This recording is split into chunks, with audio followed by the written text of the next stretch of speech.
കയ്യിൽ കുറച്ച് ലെതർ ഇരിക്കുന്നുണ്ട്. അപ്പോൾ അത് വെച്ചിട്ടൊരു ടാങ്ക് പൗച്ച് ഉണ്ടാക്കാനുള്ള ഒരു പരിപാടിയിലാണ്. അപ്പോൾ ഇതാണ് കളറ്. ഇത് വെച്ചിട്ട് ചെയ്യാനുള്ള പ്ലാനിലാണ്. അപ്പോൾ പണി തുടങ്ങട്ടെ. ചെയ്ത് കഴിഞ്ഞിട്ട് കാണിച്ചു തരാം എങ്ങനെയുണ്ടെന്ന്.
നമ്മുടെ പണി കഴിഞ്ഞു.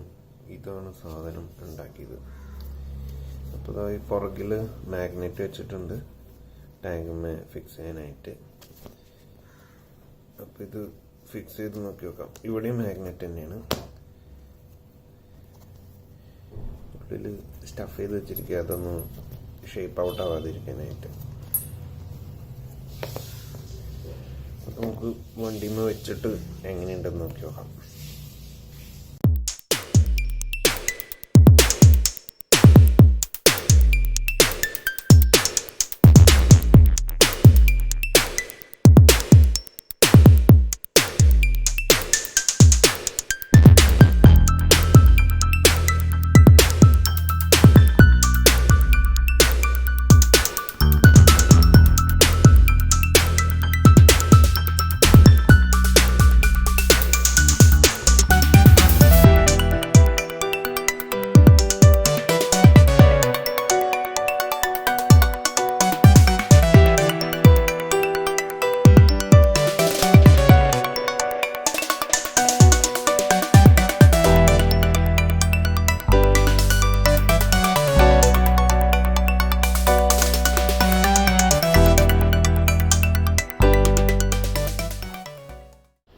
ടാങ്ക് പൗച്ച് ഉണ്ടാക്കി കഴിഞ്ഞു. സത്യമായിട്ട് പറയാൻ ടാങ്കുമ്മ വെച്ച് നോക്കിയപ്പോൾ വിചാരിച്ച അത്ര ഒരു ലുക്കൊന്നും തോന്നുന്നില്ല. കുറച്ച് പണിയായിരുന്നു ഉണ്ടാക്കാനായിട്ട്, എന്നാലും കുഴപ്പമില്ല. അപ്പോൾ ഇന്നത്തെ വീഡിയോ ഇത്രയേ ഉള്ളൂ. ഇഷ്ടമായെങ്കിൽ ലൈക്ക് ചെയ്യാം, സബ്സ്ക്രൈബ് ചെയ്യാം. വീണ്ടും ഇതുപോലത്തെ എന്തെങ്കിലും പരിപാടികളൊക്കെ ആയിട്ട് വരാം.